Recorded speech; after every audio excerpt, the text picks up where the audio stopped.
Bem-vindos e bem-vindas a mais um Divã de CNPJ, toda quinta-feira aqui no UOL. E eu tô com o prazer de ter o Felipe Klim, do KickBuzz, aqui com a gente. Obrigado pelo seu tempo, pela sua presença.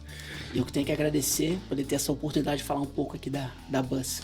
E, cara, acho que eu não conheço ninguém que não tenha usado o serviço da Buzz em algum momento da vida, né? Eu sou cliente, quer dizer, todas as vezes pra mim é tão natural quando você vai comprar uma passagem. Eu me lembro que quando eu viajava de ônibus, quando eu era adolescente, ou um pouco mais adulto, tinha aquela coisa de ir pra rodoviária, comprar no guichê da aviação direto. Hoje em dia, Buzz, KickBuzz e viagem de ônibus quase que se sobrepõem, né? Acabou que virou quase um sinônimo de categoria. Mas antes de chegar na Buzz, você já tinha passado por dados, você já tinha tido uma vida como empreendedor. Me conta um pouquinho da tua formação e do teu negócio até a Buzz. Claro. Eu acho que eu sou um dos poucos executivos que começou a trabalhar no milênio passado, revela a idade, que só trabalhou em empresa digital. Tive a felicidade de, ao me formar de faculdade, montar uma empresa com 2 amigos. Você se formou onde? E eu fiz faculdade nos Estados Unidos. Me nos formei Estados Unidos. Tulane. É verdade. Na época, era uma faculdade muito boa para family business. Uhum. E eu ia trabalhar na empresa do meu pai. Eu me formei, meu pai vendeu a empresa. E seu pai faz o quê? Fazia o quê? Ele tinha uma empresa de guarda de documento.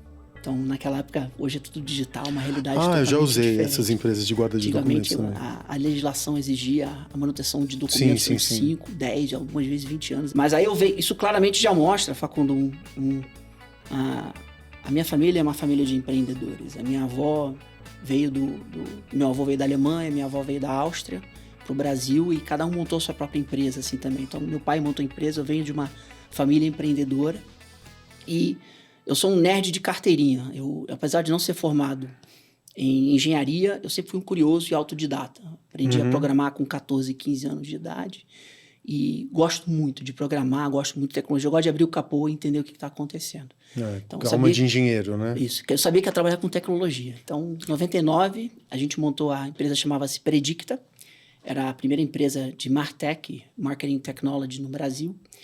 E não tinha esses processos, não tinha cloud, não tinha um monte de conhecimentos. A gente meio que teve que descobrir como fazer as coisas. Mas foi ótimo que nada como você tomar muito soco na cara, né? Que nem o Mike Tyson fala, né? Todo mundo tem um plano até tomar um soco na cara. Exatamente. Para poder aprender e começar a carreira. E aí, resumindo, foram 14 anos de Predicta, 14, 15 anos de Predicta. A gente acabou vendendo a empresa para o grupo RBS, conglomerado de mídia do Sul, na época o segundo maior grupo de mídia do Brasil. E eu comecei minha carreira executiva. Em 2015 eu fui para o Twitter, hoje X, eu ainda tenho dificuldade de chamar de Twitter. Eu também, ninguém chama de X. Você vê que até me confundi aqui. E daquele passarinho eu tenho um carinho enorme, eu era heavy user. Acho que eu fui, em 2015, uma das primeiras pessoas no Brasil a ter o título de Growth como cargo no LinkedIn. Participava de um grupo internacional, reportava diretamente para São Francisco com uma missão de growth no Twitter. Depois eu fui para Uber. Que era uma operação muito pequena aqui no Brasil, né? No Brasil eram 100 pessoas. Era o Gui Ribemboim que tocava. Sim, eu me lembro dessa época. Um craque.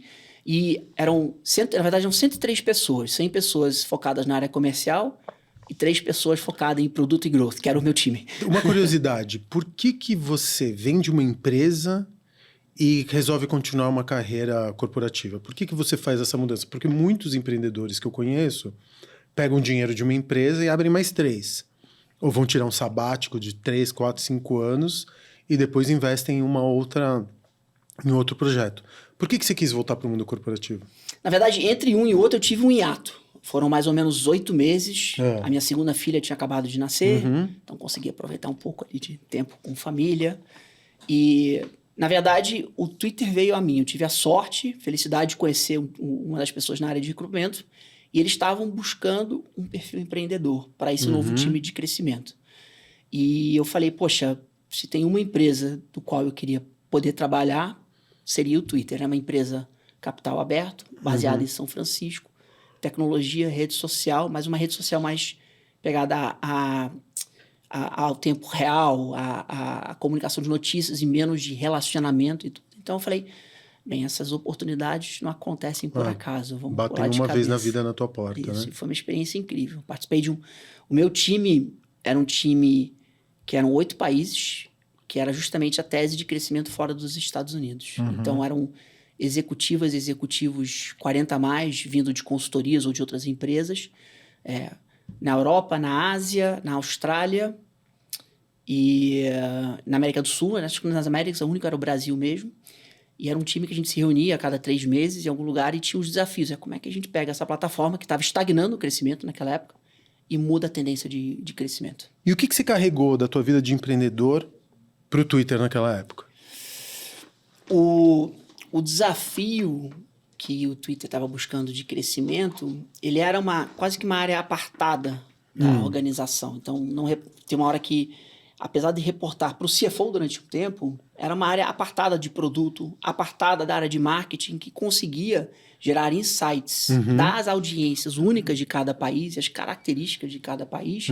E aí sim a gente poderia utilizar as alavancas, as ferramentas da plataforma para poder fazer o crescimento. Para mim, pessoalmente, eu sempre fui uma pessoa de produto e tecnologia. Na Predicta, eu participei do desenvolvimento de 9 produtos, de A a Z. Alguns deram muito certo, outros deram muito errado e alguns foram... E eu sempre atuei nesse papel. Quando eu estava no Twitter, eu não podia ser de produto. O produto era focado em São Francisco. Então, eu tinha que utilizar de outras alavancas de crescimento para poder fomentar a aceleração da plataforma. Então, isso abriu muito minha cabeça e entendi um pouco mais, uma visão mais macro de como realmente crescer uma plataforma online.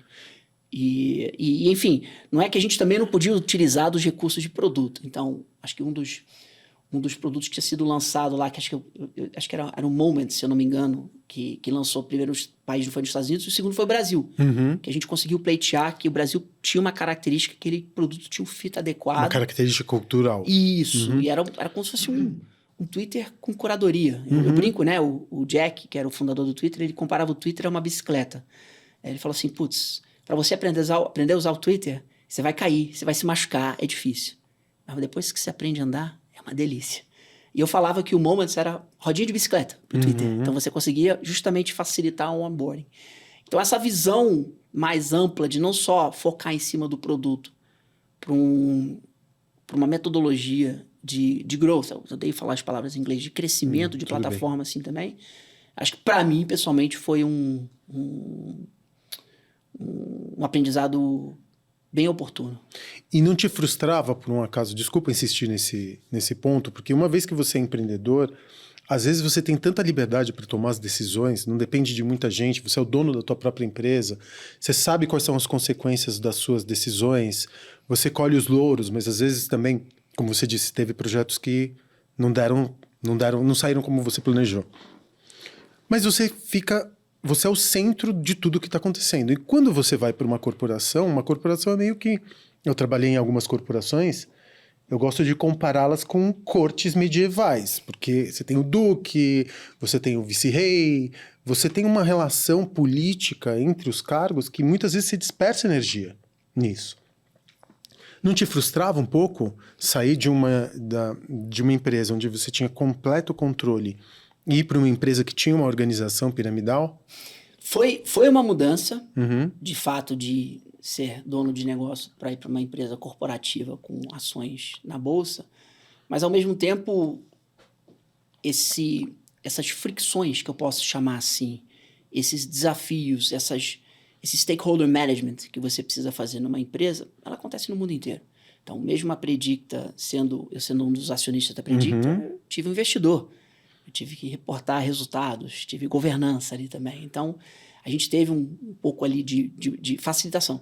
E outra coisa, né? Você para e você volta 10 anos no passado, se tem uma empresa que seria fácil ter essa migração, era o Twitter. Então, isso ajudou muito. E o meu papel era um papel de desafio. Era um papel onde eu tinha um pouco menos de freio de mão puxado corporativo para questionar o que estava sendo feito. Mas, ao mesmo tempo, como qualquer crescimento, gera dores, né? Sim. E dores internas. Às vezes você vai criando atritos internamente, porque você tem uma ambição e uma meta de fazer com que aquela empresa, especialmente como você estava me comentando, que o Twitter estava estagnado, saltasse para um outro patamar. você conseguia gerenciar bem esses atritos? Não tinha hora que você falava, ai, caraca, eu não quero mais ficar aqui, eu já vi que esse é o caminho, eu ainda tenho que ficar negociando com 6 stakeholders para atingir meu objetivo. Não tinha hora que você ficava muito frustrado? Com certeza. Praticamente toda semana. Imagino, né? Então, mas eu entrei nesse desafio, nessa mudança, com a cabeça que it is what it is. É assim, eu preciso me adaptar, eu preciso exercer essa musculatura, eu preciso ter esses conhecimentos aprendizados para que os gringos chamam, né, de high agency, de fazer as coisas acontecerem. Então, eu meio que vim preparado. Acho que a minha maior frustração foi que a distância da área de produto. Então, eu via os brasileiros utilizando, eu falei, nossa, se mudasse isso aqui, poderia ser diferente. Então, 6 horas de fuso horário, 13 mil quilômetros de distância para falar com o time de produto do Twitter, do Twitter, lá em São Francisco, gerava frustração. Inclusive, quando eu estava na Uber, e diferente, né? O Brasil, ele é um país pequeno de consumo do Twitter, quando olhado para outros países. Já quando eu fui para Uber, era o contrário, né? Para o Brasil, era um dos maiores países da Uber. Em que ponto que ele... Para Uber, você já foi como CEO? Eu fui como General Manager de São Paulo. Manager de São Paulo. Eu fui razoavelmente antes do IPO, e era uma operação muito descentralizada. Mas General Manager de São Paulo tinha um General Manager brasileiro, não? Então, o General Manager de São Paulo, ele virou o General Manager do Brasil. Tá? A Uber, na época, ela tinha uma política de crescimento muito descentralizada. Eles chamavam de city teams. Então, pegavam regiões, que aqui no Brasil, se não me engano, eram 4 regiões, Sul, Nordeste, Rio, São Paulo e Norte. Em outros países diferentes. E você tinha muita autonomia. Você tinha um orçamento, você tinha suas metas e... Para a região específica, time de marketing também? Time de marketing. Interno? Tudo. Aí, quando eu cheguei lá, começou a fazer uma estrutura mais nacional. Começaram a montar um time de marketing nacional. Porque você perde também muita eficácia, né? Porque cada um fica fazendo no seu mercado. Tudo bem que devem seguir um guideline gringo, mas ao mesmo tempo você tem uma verba para Nordeste, o que também traz mais capilaridade, né? Isso. Acho que para Uber, naquela época, faz era sentido. Incrível. Eu me lembro que as taxas de crescimento que eu observava no estado de São Paulo, semana a semana, eu tinha que esfregar os olhos para ver se era verdade que apresentava no relatório. Isso em que ano foi? Foi 2016. A Uber lançou em 2014, no Rio de Janeiro. 2 anos só de operação de Uber, já foi assim... E na época que eu comecei, São Paulo era a maior região de Uber do mundo, em número de viagens, e a gente continuou sendo em primeiro lugar. Hoje eu não sei como é que é. Imagino que ainda seja, mas se não São for, Paulo é top tem a maior 3. quantidade de viagens no mundo? No mundo. Pelo menos na minha época. Pô. E aí, isso a gente está falando só do estado de São Paulo, né? Então, mas E era... E, de novo, né? Era uma outra Uber. Você deve ter tido muita dor de cabeça. Eu me lembro da Uber naquela época, os piquetes, a agressividade dos taxistas. Eu entrei um pouco depois. Você entrou um pouco depois? A 99 já estava operando, então eu entrei um pouco... Já tinha sido logo a aquisição da Didi em 99, então ainda tinha uma certa resistência, mas já tinha uma dinâmica um pouco menos bélica. Entendi. Né? Mas eram muitos desafios. Tinha muito desafio de segurança. Então, tinha muito desafio. No americano, todo americano tem um cartão de crédito, né? No Brasil, a gente fez o rollout do pagamento em dinheiro. Então, teve todo um desafio ali também de um produto mais tropicalizado, adaptado às necessidades do Brasil. Mas só fechado a última pergunta que você fez, tanto no Twitter quanto na Uber, o maior gargalo, o maior gap que eu senti comparado com a minha experiência prévia foi a proximidade com o produto. De chegar, entender algum dado, ter alguma hipótese, sentar com um engenheiro, uma pessoa de produto, olha, tem tal problema, tem essa hipótese, como é que a gente consegue testar isso? Isso era bastante frustrante para mim. Então, e, de novo, times muito engessados, prioridades globais, acho que quando eu estava na Uber eram 12 ou 14 mil engenheiros só de tecnologia. Então era uma dinâmica muito diferente. E isso começou a fazer uma diferença. Senti muita falta disso nesses anos que eu passei na Uber e no Twitter. E aí você vai para Buzz direto? Não, aí eu vou para a OLX. Aí OLX. Sim. E a OLX, apesar de ser uma empresa global, ser... Um dos acionistas é a Prosus, que é da Naspers, que é a maior empresa de tecnologia fora dos Estados Unidos e da Europa. e a joint venture com a Schibsted, que fez um spin-off chamado Devinta, uma empresa global, a operação toda era no Brasil. E o time de tecnologia era no Brasil. Delícia. E era uma operação assim que estava começando a rentabilizar. E eu senti muita falta dessa proximidade. Então eu falei, putz, quando eu estava na Uber, a Uber já estava começando a fazer o processo de IPO, enrijecendo muito os processos. Um ano e pouco que eu passei lá na Uber parecia 7 anos, né? Os anos de cachorro também. E eu falei, preciso estar de volta com o produto. Preciso sentar, conversar, ter uma atuação mais contundente em cima da experiência em si. E aí foi o que me encantou lá da OLX. E quando você foi para a OLX, você foi como já CEO ou não? Eu fui como CGO, Chief Growth Officer. É engraçado. Explica qual que é o papel de um Growth Officer, porque eu sou de uma época que tinha desenvolvimento de novos negócios, ou novos negócios. O que é o Growth? Qual que é o papel de um Growth? Se você tivesse que... Porque a área de Growth é assim, bom, você é responsável por acelerar o crescimento da empresa, óbvio. O próprio nome já diz isso, mas na prática, o que isso significa? Eu sou formado em marketing. Então, o meu baseline é CMO, Chief Marketing Officer. Então, conheço Kotler, conheço aplicações de campanhas e tudo. E essa revolução das métricas, de utilização de ferramentas novas digitais, de PLG, né? Product-Led Growth, também são coisas novas que eu aprendi fazendo. E respondendo super sinceramente, todas as posições que eu atuei como Head of Growth, ou CGO, ou como CEO, Co-General Manager, que tinha uma necessidade direta de crescimento, eram responsabilidades e diferenças. Já existe a diferença do B2C para o B2B. Então, no Twitter, onde o objetivo era crescer em B2C, era diferente, por exemplo, numa empresa que você tem um foco... Eu tenho mais experiência realmente em B2C, mas versus a Predicta, que era B2B totalmente. Então, aí você já tem uma divergência. Quando é mais B2B, você tem uma atuação muito mais próxima com a área de vendas. Então, é um trabalho ali com a área de vendas.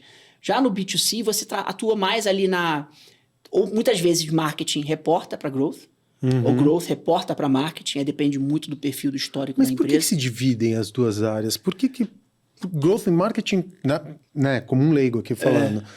Tem a mesma atribuição, não tem uma, tudo bem, marketing vai ter que fazer marca, enfim, é responsável pela valorização da marca, mas ambos têm que fazer a empresa crescer. Aliás, a empresa inteira tem que fazer a empresa crescer, né? Com certeza, muitas pessoas que estão escutando a gente vão falar, não, mas aqui é junto. E algumas falam assim, não, aqui é separado. Eu acredito que tem uma separação por questões de estrutura de orçamento. Então, esse aqui é o meu budget de marketing. Esse aqui é o meu budget de, por exemplo, SM ou growth e tudo. Então, aí você começa a ter competências diferentes. Eu vou fazer uma campanha offline para promover o meu produto. Essa é uma determinada campanha. Eu vou fazer um trabalho de captura de lead via... Google ou Facebook já é uma competência à parte também. Então, tem uma sobreposição. Eu, sinceramente, sou muito agnóstico a isso. Eu acho que, dependendo da característica do time, da empresa, da maturidade da empresa, da indústria, você monta o time customizado. Por exemplo, passei pelo PicPay. O PicPay também estava numa fase de hipercrescimento. Ali era muito nebuloso o que era growth e o que era marketing. Bola dividida também, né? Como que você fica? E como era muito dinâmico o processo decisório lá e tinha a gente ainda estava experimentando muitos canais, fazia muito sentido centralizar. Porque aí você conseguiria ter uma gestão muito mais eficiente de qual canal que está funcionando mais, qual campanha, qual mensagem, qual produto. E aí a gente estava começando ali a fase de BUs, qual BU que eu dedico mais também. Em outros lugares, acho que na OLX tinha uma separação maior mesmo. Até com separação de orçamento também. Mas boa pergunta, boa filosofia. E acho que hoje cada vez mais é digital. Até a parte de offline. Então, com modelos de MMM, Marketing Mix Models, a gente adotou agora realmente recentemente na QuickBuzz, você consegue ser muito mais cirúrgico e aplicar a ciência de forma muito mais efetiva no processo, especialmente no processo de alocação de recursos ali também, e ser mais dinâmico. E é engraçado porque quando você vai para QuickBuzz, agora você vai para QuickBuzz como CEO. Isso. Quando você vai para QuickBuzz, parece que é o ato final de uma longa carreira que parece que você foi feito para chegar na QuickBuzz, né? Porque você pegou a QuickBuzz, se eu entendi bem, ela tem uma área de B2B, B2C importante, ela também tem uma parte de tecnologia importante, desenvolvimento de tecnologia. Você estava destinado a esse cargo. Você é usuário do ClickBus, você já conhece. Algumas pessoas ainda não conhecem, assim, mas eu gosto de definir a ClickBus como a Amazon.com do rodoviário. Nós somos o maior marketplace de passagens intermunicipais e interestaduais. Vendemos, nos nossos 13 anos, a gente vendeu mais de 85 milhões de passagens. Mas também temos um braço muito forte de B2B. Que nem a Amazon tem a AWS, que vende serviços de tecnologia, a gente também tem um braço de B2B, onde a gente vende serviços de white label. A gente tem uma plataforma de GDS, que é muito parecido com a Aéreo, que permite a centralização das viações. Essa é uma plataforma que eu queria que você explicasse um pouco, porque eu particularmente não entendi. Agora, deixa eu te fazer uma outra pergunta. Você tem um marketplace, ou seja, as viações vão lá e disponibilizam um estoque de passagens para determinados destinos. Então, eu, usuário da ClickBus, uso o meu aplicativo ou entro na web e eu quero ir para o Rio de Janeiro, vejo lá todas as opções que tenho. Ou você desenvolve também uma página, porque muitas empresas, suponho eu, não têm a capacidade técnica ou budget para desenvolver a sua própria solução de venda online, e você vende essa solução white label para ela colocar a sua marca. De uma forma, uma concorre com a outra, né? Perfeito. São unidades de negócios diferentes, com objetivos diferentes, mas existe também uma sobreposição. Então, hoje, o nosso aplicativo, ele representa mais de 60% das nossas vendas. O que? Desculpa? O nosso aplicativo da ClickBus, que você provavelmente usa, você pode utilizar ou o site no celular, você pode usar o site no desktop, no notebook, você pode usar o WhatsApp ou o nosso aplicativo. A gente focou muito os nossos esforços em desenvolver a melhor experiência possível no aplicativo. Apesar do brasileiro, da brasileira viajar menos de 2 vezes por ano, em média, a gente ainda acredita que cabe ter um aplicativo específico para essa experiência. E muito do que a gente desenvolve com os milhões de passagens que a gente vende por ano, uma tecnologia, a gente também consegue oferecer para as viações via white label.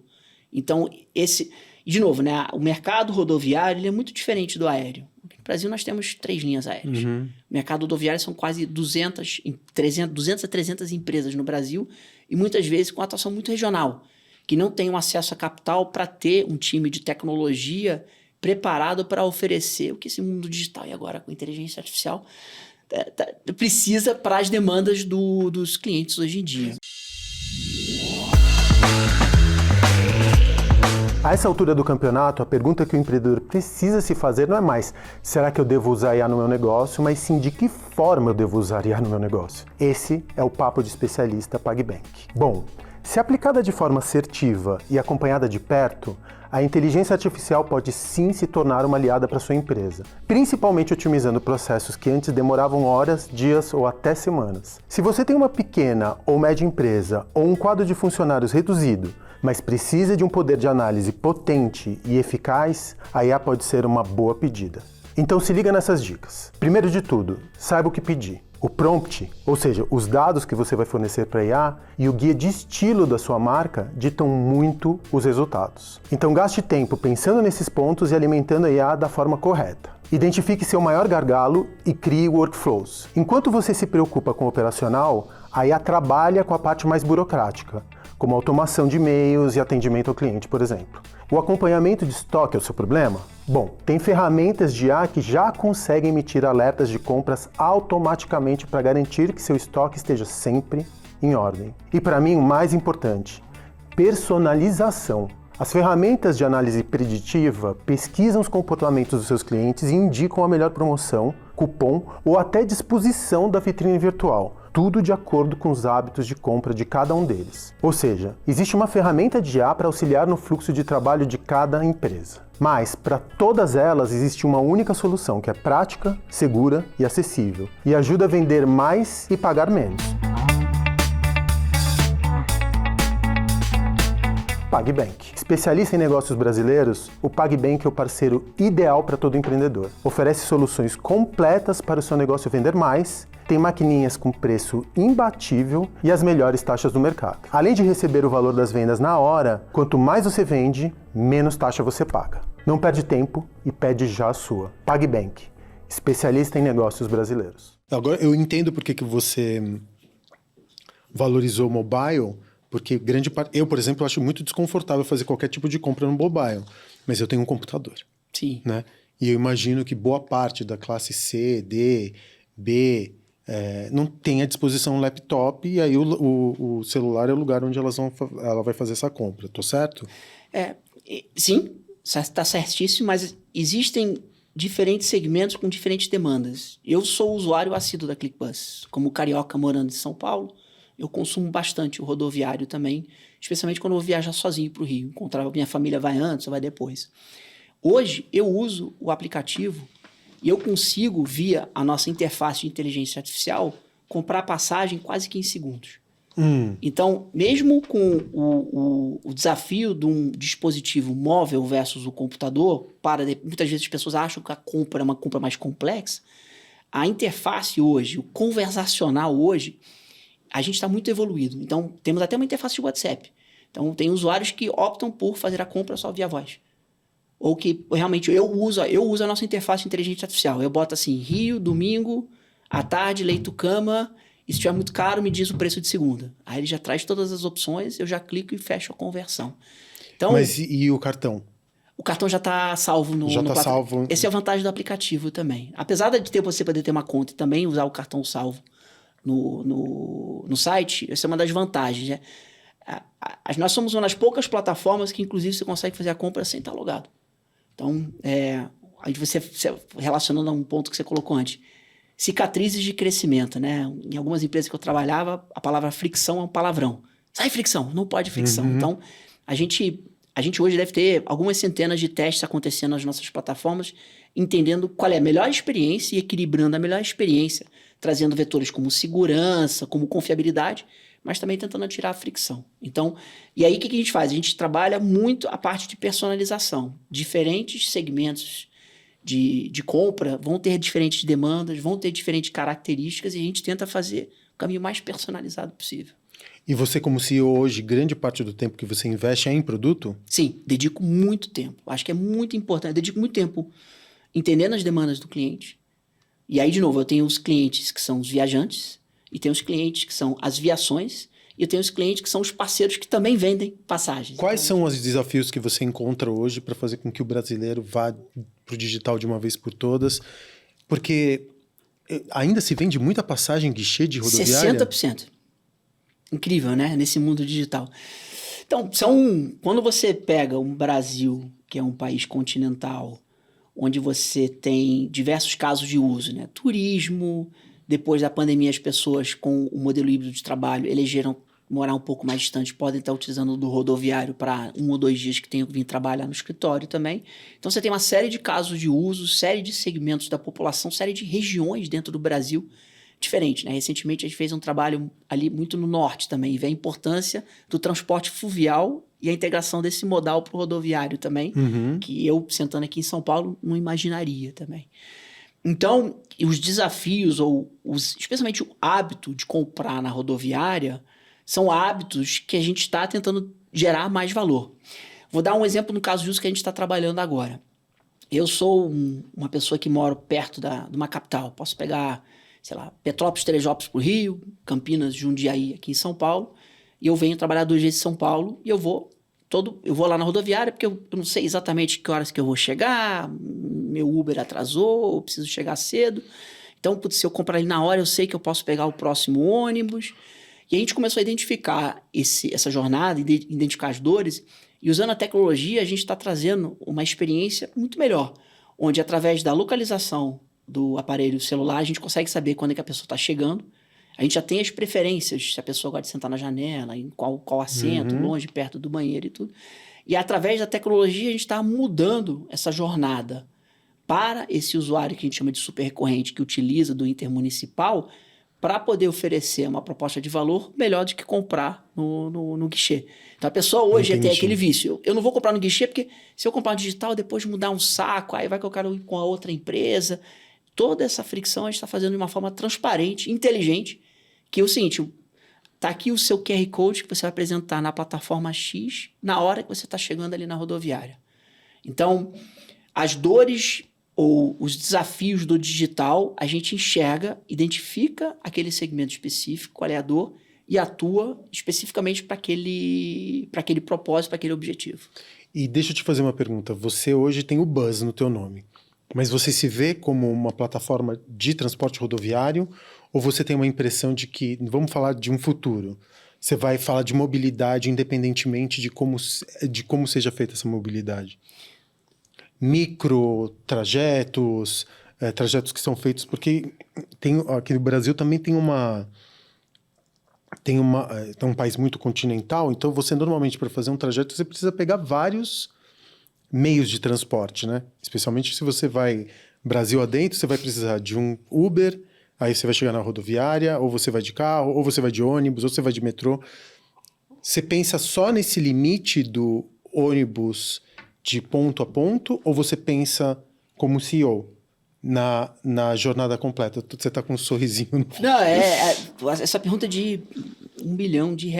Acho que é o equilíbrio da ambição e o equilíbrio do foco, né? Até o Steve Jobs fala, se você não está dando foco, se você não está deixando as pessoas muito chateadas, é porque você não está dando um foco suficiente. O mercado rodoviário do Brasil é um mercado enorme. São mais de 5.500 rodoviários no Brasil. Tem 170 aeroportos comerciais. 40% só é digital. Tem 60% de usuários que ainda estão comprando no mercado offline. Então, o nosso foco, até o nosso propósito, a gente é uma empresa movida a propósito, né? Viabilizar momentos únicos e transformadores viajando de bus. Está no nosso propósito o ônibus. Entendi. E existe uma oportunidade incrível também de amadurecimento de novas tecnologias no B2B. E nós somos uma empresa bastante enxuta. Nós somos menos de 250 pessoas hoje. Então, como um equilíbrio, por enquanto, nosso foco é o ônibus.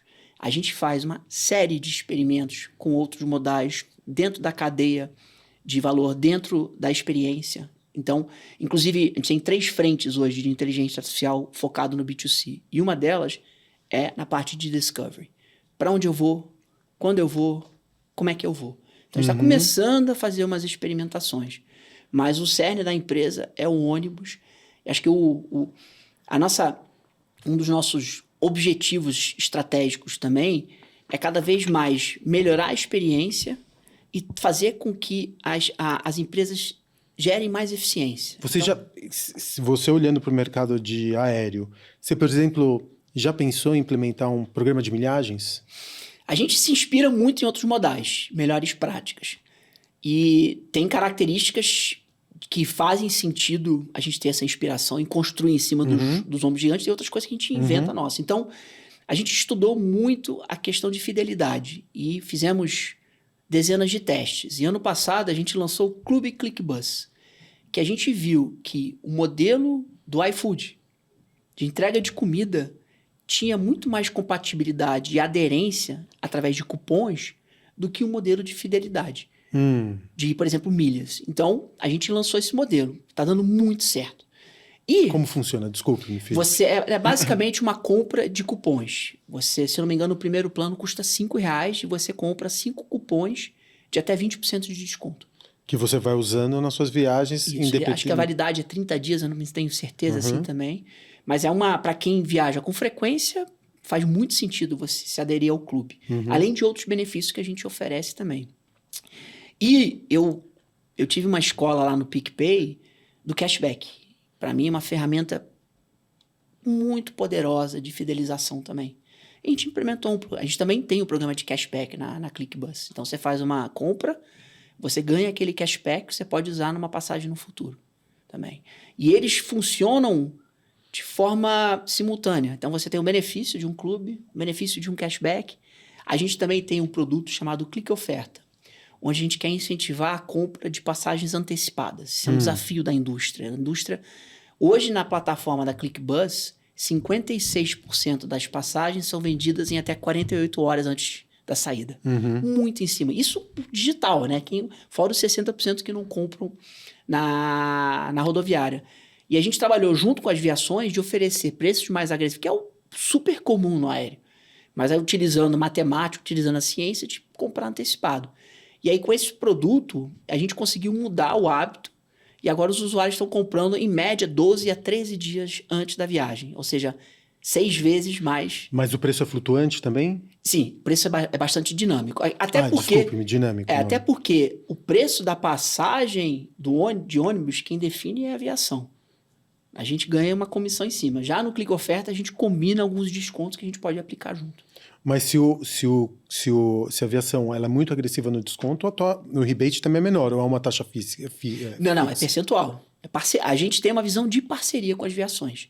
Agora, tem muita informação e inteligência que a gente, através da nossa tecnologia, consegue oferecer também para as viações. Então, a gente trabalha muito a questão de modelagem com as viações, oferecendo tecnologia, tentando ali maximizar os denominadores de sucesso das viações. Inteligência artificial. Opa! É um assunto que me interessa muito, também como empreendedor. Eu acho que a gente viveu uma fase de muita euforia, um pouco distópica, né? E isso acabou fazendo com que a SAP crescesse loucamente, né? Enfim, a gente tem uma narrativa que vem por parte das Big Techs, que a IA vai mudar tudo. E agora começa a entrar um novo, eu estou percebendo na cultura, não sei se você está com a mesma impressão que a minha, que tem uma nova leva de pessoas que está sendo um pouco mais cética com relação àquilo que a inteligência artificial pode entregar. Ela pode entregar muito, mas ela não é aquele Deus que a gente estava criando, que a gente imaginou que a gente ia fazer um Deus artificial através da inteligência artificial, que ela ia resolver tudo na nossa vida. Como que você vê a inteligência artificial hoje? Nossa, tem aquela sigla em inglês, né? De quando acontece uma coisa muito drástica na sua vida, você passa por 5 fases, né? A primeira é denial, que você rejeita o que aconteceu, né? Depois é anger, que você fica chateado do que aconteceu, né? Aí depois é bargaining, que você começa a negociar. Aí depois tem depressão, aí depois tem acceptance. Uhum. Eu não sei que fase que eu tô. Mas eu sou uma pessoa muito ligada à tecnologia. Nos finais de semana, depois que eu boto as meninas para dormir, eu vejo um seriado com a esposa, eu pego uma taça de vinho, uma cerveja bem gelada, eu abro o computador e eu programo. Essa é a minha terapia. Você programa o quê? Aí eu faço todas as coisas. Eu faço desde API em cima da ClickBus até projetos isolados, só coisas que eu preciso Você faz resolver. coisas para ClickBus também como programador? Eu não subo o código, tá? Eu faço muitas vezes... Um test bed. Isso. Eu faço como se fosse uma provocação para um time. Eu faço uma integração usando as APIs. Um rascunho de API. Por exemplo, eu fiz um comparador de preço recentemente. Então eu falei assim, vou fazer um comparador... A nossa interface não tinha, vou fazer uma mais específica. E eu comecei a usar uma plataforma, até recentemente eu recebi um convite de uma empresa chamada Cursor, que é uma das, acho que as 2 empresas mais importantes de interface de programação. Tem o Cursor e para fazer vibe coding, você diz? Ele é um pouco mais profundo, porque ele trabalha o código. Você também consegue fazer vibe coding, mas ele não é que nem o Lovable, por exemplo, que é só a questão do prompt. Você realmente abre o código. Eu acho que eu não sou um bom programador, mas eu sou bom o suficiente para entender o código. E eu fiquei viciado. Eu tinha parado de codar, tem uns 5, 10 anos, eu voltei a codar. E eu passava tanto tempo codando que no final do ano passado eu recebi um convite da Cursor, falando, olha, a gente vai fazer uma sessão em São Paulo, você é top 1% de usuário do Cursor em São Paulo. Que legal. Aí eu falei assim, nossa, ou o pessoal não tá usando que nem eu, ou eu tô viciado.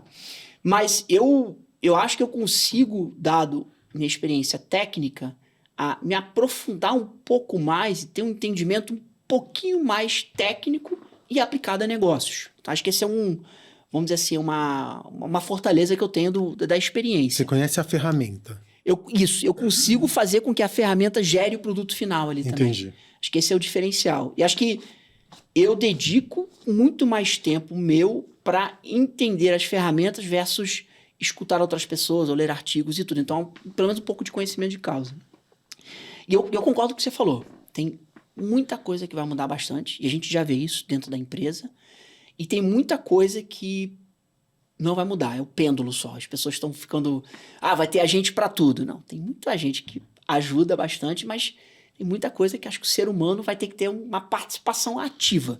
Se é 3, 30, 90%, acho que vai depender do tempo aí também. Agora eu vou te fazer uma provocação, tá? Você tem o ClickBus, você tem ao mesmo tempo o teu marketplace e você tem uma ferramenta que possibilita que as viações construam sua própria plataforma para venda de tickets. Eu vou entrar num agente Gemini ou ChatGPT, eu vou falar assim, eu quero uma viagem São Paulo, Rio de Janeiro, leito, 18 horas. Esse agente vai disparar para 2 lugares. Provavelmente ele pode... Aí eu te pergunto, será que a inteligência artificial, nesse momento, ela não pode lutar ou não pode jogar contra você? Porque o marketplace agora vai ficar agnóstico, né? Onde que esse agente vai buscar a passagem completamente agnóstico. Ele pode ir diretamente na aviação, porque provavelmente vai ter um preço melhor do que o seu, porque não vai cobrar, não vai ter que pagar uma taxa de sucesso. Como que você vê isso? Eu fiz uma viagem recente e eu utilizei... Saiu uma pesquisa do Google muito legal agora sobre turismo e inteligência artificial. Eu vou tentar lembrar as metas, mas eu me lembro que... Foi agora, essa semana. 23% das brasileiras utilizam inteligência artificial para planejar, trabalhar a viagem. Ah, sim. Eu faço isso. 23%. 11% fala que é imprescindível. Então, ainda está começando, tateando, mas já é uma representatividade grande. Eu fiz uma viagem e eu utilizei. Eu falei assim, vou fazer essa viagem só de inteligência artificial. E eu falei, eu queria... Foi pra praia, eu falei, eu queria uma pousada com características... Mas fazendo agêntica? Ele... Sim. Na verdade, não a compra, não a aquisição, a quase agêntica. Tá? Cara, eu fiz agora um brainstorm com o Google, fui contratado como um consultor, enfim, eles estavam lançando um projeto, e eu vi o teste da agêntica rolando. Meu caro. Incrível, né? Eu fiquei de queixo no chão. Porque aí eu fico me perguntando, eu como empreendedor, como é que eu vou fazer marca? E aí, é exatamente o que eu ia chegar. É exatamente o que eu ia chegar. O que aconteceu? Eu selecionei, eu fiz, eu queria uma pousada, características A, B ou C e tudo. Queria que você fizesse Ele me trouxe ali, praticamente eu tive que botar meu número de cartão de crédito. Eu não recebi e-mail de confirmação. Cheguei lá na pousada. Seu Felipe, tem reserva aqui não, amigo. E aí? Então, ao mesmo tempo... Ainda, Felipe. Sim. Ainda. Tem uma magia de automação e camadas de inteligência, mas tem ainda uma necessidade de confiança. Então, quem compra a passagem na ClickBus, dentro das nossas 200 viações que poucas tem, você consegue fazer gestão dentro da ClickBus. Ah, preciso cancelar, mudar. Quem que eu falo? Aí eu tentei, assim, com quem que eu falo? Assim, tá aqui o telefone de contato. Entendeu? Então... Mas a gente que é velho o suficiente para ter visto essa mudança do que a gente chamava na década de 90, do físico para o digital. E agora do digital para o agêntico, que eu acho que são etapas, e a gente sabe que a dificuldade, porque o digital também não é feito sem fricção. Eu adoro comprar no digital, mas eu sinto... Às vezes, será que o produto vai chegar? Será que se eu quiser trocar, como é que eu faço? Aconteceu comigo recente, eu não consigo comprar roupa em loja. Preciso comprar roupa online. Trocar uma peça de roupa que eu comprei com o tamanho errado virou uma experiência infernal. Quase me causa um arrependimento da compra. E se grande parte se o problema que a gente tem hoje no Brasil é resistência ao digital, o agente quebra essa resistência, né? Porque, como você mesmo disse, é conversacional. Você fala, eu preciso de uma passagem, todo mundo vai saber pedir. Não sei se todo mundo vai ter cartão de crédito, eu acho que ainda tem uma boa parte da base que não tem cartão de crédito, mas a barreira para o digital, como a gente ainda tem um gap muito grande entre, você mesmo disse, as pessoas ainda 60% compram no guichê. Se eu pegar e souber, uma pessoa que é mais simples, que se sente muito insegura quando entra num site para fazer uma compra, ou seja pelo mito do, não, vão roubar teu cartão de crédito, ou teus dados vão vazar, qualquer coisa que seja. Mas se ainda tem um gap muito grande do digital, a agêntica pode fechar esse gap, né? Que oportunidade pra gente, né? A gente tá trabalhando muito mas ao mesmo tempo não pode ser... Uma ameaça e oportunidade, né? A gente tem investido bastante na nossa interface conversacional, tanto dentro do nosso aplicativo. E, de novo, né? Quem escolhe canal é o cliente. Então, muitas vezes você vê, por exemplo, o WhatsApp, quase um sistema operacional do brasileiro, da brasileira. Né? Tem muita gente que não conhece outro aplicativo sem nem o WhatsApp. Então, a gente tem uma plataforma conversacional no WhatsApp. Acho que diria best of breed mundial, assim, não só dentro do Brasil aí também. Eu vou testar. Pô, que legal. Seria ótimo pegar o feedback lá também.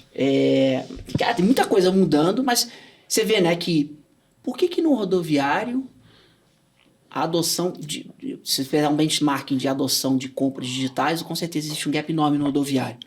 Será que esse gap vai demorar? Está mudando, mas está demorando. Será que a inteligência artificial vai ser igual? Vai ser um leapfrog de repente? Então, a gente como empresa vai atuar em todas as frentes. E a gente quer ser justamente... você falou no início da conversa que é importante, né? Nossa ambição é ser sinônimo de categoria. Você vai lá no Rock in Rio, você vai lá... Eu não sei quem vai fazer o show do Rio agora também, né? Tava tendo um boato que era... Shakira? Exatamente. Vai, né? Então... eu vou. Você vai de quê? Eu vou de avião. E você? Eu vou de QuickBus. Então essa é a nossa ambição. A gente quer ainda trazer os benefícios das marcas que são... E marcas centenárias quase de ônibus também, que são importantes. Mas essa é a nossa ambição de categoria. E trazer essa segurança, trazer essa experiência. Você saber que você vai chegar na rodoviária, tem um lugar lá que eu posso utilizar um banheiro limpo, que eu posso ter uma experiência.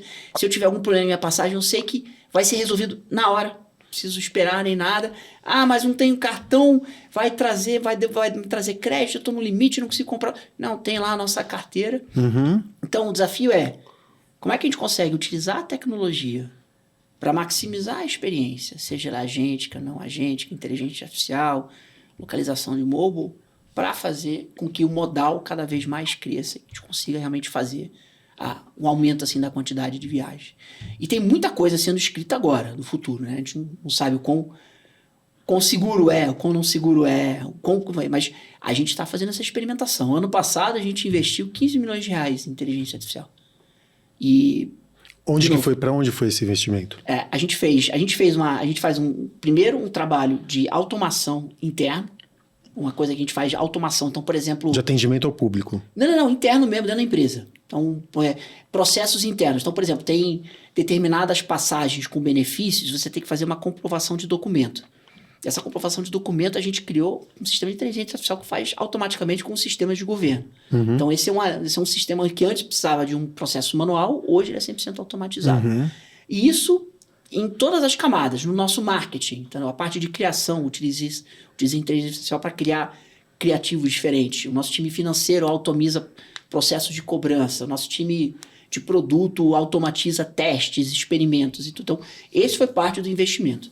Então, a gente muniu os times com softwares novos, com acesso às LLMs, com plataformas que pudessem fazer o dia a dia do trabalho melhorar.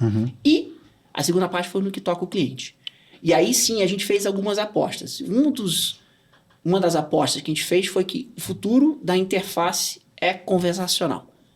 Eu quero conversar, eu não quero apertar qual botão, eu quero falar e a pessoa o sistema me responder. Então hoje você entra no nosso aplicativo, ainda não está disponível no site, que agora a gente está rolando no WhatsApp, uma interface avançada de conversacional. Eu quero conversar. Ou saber para onde eu vou. Quero ir para a praia, menos de 150 km de São Paulo, e com maior chance de sol, e que tenha Airbnbs acessíveis. Tá aqui algumas oportunidades. Então ele está indo de um marketplace por um assistente de viagem. Isso, a gente tem 3... Um concierge, quase. A gente tem 3 pilares quando a gente fala da interface conversacional com os nossos no B2C. Um é descoberta. Eu quero descobrir, eu quero saber, quero entender o que está acontecendo. Que festivais estão acontecendo esse final de semana? Que eventos? Qual é o melhor lugar para aproveitar o feriado A, B ou C? O segundo é da compra, que acho que esse é o nosso cerne, que a gente faz há 13 anos também. Eu quero... qual que é melhor? O leito cama aqui ou cama? Se eu comprar, o que eu faço? Pego uma conexão, qual rodoviária é mais perto de tal ponto? Então, essa interface... quero parcelar no Pix, eu vou comprar para 6 pessoas, qual é a melhor forma de eu aproveitar o cashback? Então, toda essa experiência da conversão é fundamental. E o terceiro pilar é a pós-viagem. Preciso fazer uma remarcação, quero fazer um upgrade do meu assento, quero mudar o horário, quero incluir alguém na minha passagem, quero mudar a minha aviação do qual eu estou fazendo. Tudo a gente quer fazer essa parte de suporte, atendimento. Tive um problema, esqueci algum item lá no ônibus. também pós-viagem também no conversacional. E deixa eu te fazer uma última pergunta, uma curiosidade. Quando você parcela no Pix, o risco passa a ser teu, né? Como que funciona o risco no Pix? A gente tem trabalhado muito um braço de fintech, né, na ClickBus. Tanto o B2B, que é o principal, onde a gente tem muita atuação, quanto no B2C. E a questão de forma de pagamento ela é crucial na etapa de conversão. Então, a gente tem absolutamente quase todas as formas de pagamentos possíveis, até combinadas. E para determinadas formas de pagamento, a gente algumas vezes utiliza de parceiros. Algumas tecnologias a gente desenvolve internamente, mas algumas, por exemplo, antifraude, a gente trabalha com empresas que têm produtos. No caso do Pix Parcelado, a gente está trabalhando com algumas empresas agora. A gente lançou tem pouquíssimo tempo o Pix Parcelado. E é interessante, mas com quem que fica esse risco? Hoje é com parceiro. O parceiro fica completamente com esse risco. E ele faz, como que ele faz essa análise de crédito? Aí tem que ver como... Porque a gente, louco, a né? gente Eu fiquei manda os pensando sinais. Pix. Acaba que no processo de conversão, apesar do usuário ser transparente com marca ClickBus, ele acessa o sistema do parceiro. Ele vai direto para o seu sistema. Ele consegue ver sinais, fazem a validação. E aí realmente eu fico Aí opinar que foge da minha... Agora, cada vez mais, ofertar crédito para, por exemplo, um investimento para determinadas viagens de classes sociais é significativo, a gente tem estudado bastante. Então, a gente tem até 3, se eu não me engano, em alguns lugares, até 3 vezes sem juros, que a gente absorve esse custo. Justamente para incentivar a compra na plataforma. Que demais. Felipe, minha última pergunta. Eu sei que você tem ainda esse gap digital que você tem que vencer. Você está dentro da categoria, você já é quase sinônimo de categoria, mas o que você vê como CEO, como um desafio teu para os seus próximos 3 anos? Estou falando de uma meta a longo prazo, assim, e eu estou falando quase filosófico, assim. Para onde você acha que vai? Para onde você gostaria que fosse o negócio do ClickBus? O rodoviário dentro do Brasil tem um potencial tão maior de transporte, de eficiência. Eu vi isso com meus próprios olhos na Uber.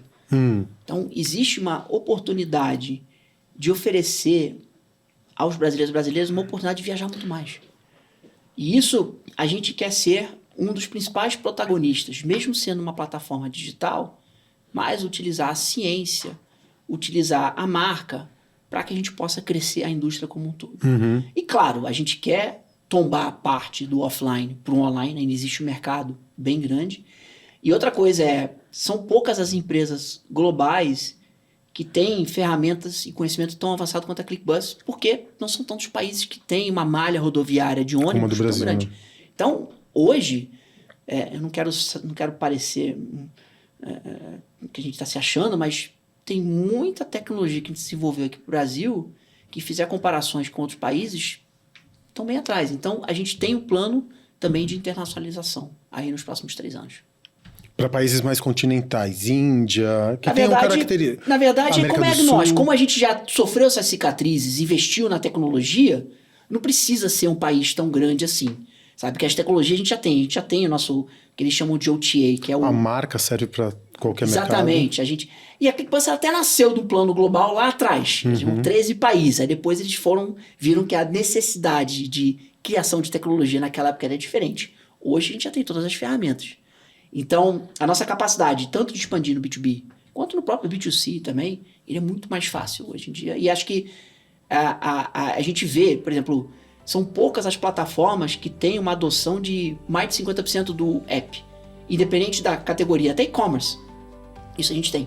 Então, a gente conseguiu achar o que a gente chama de Product Market Fit e adoção para esse público. Então, realmente é uma oportunidade muito grande de a gente poder fazer ou via parcerias, ou via lançamentos em outros países também.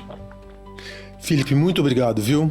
Papo interessantíssimo, cara. Fazia tempo que a gente normalmente tem empreendedores aqui, mas você é um empreendedor que fez essa transição para o mundo corporativo e trouxe ferramentas desse mundo tão duro, né, que é o mundo do empreendedorismo, apesar de você ter sido muito bem sucedido nele, para dentro da ClickBus, que no final das contas culmina toda uma trajetória que você fez. E é interessantíssimo ver como que você pensa a empresa hoje. Tem muito aprendizado para se tirar desse papo. Eu que tenho que agradecer a oportunidade, a conversa foi maravilhosa e é uma honra representar a ClickBus aqui. Muito obrigado, viu? Diva de CNPJ, toda quinta-feira aqui no UOL. Até uma próxima.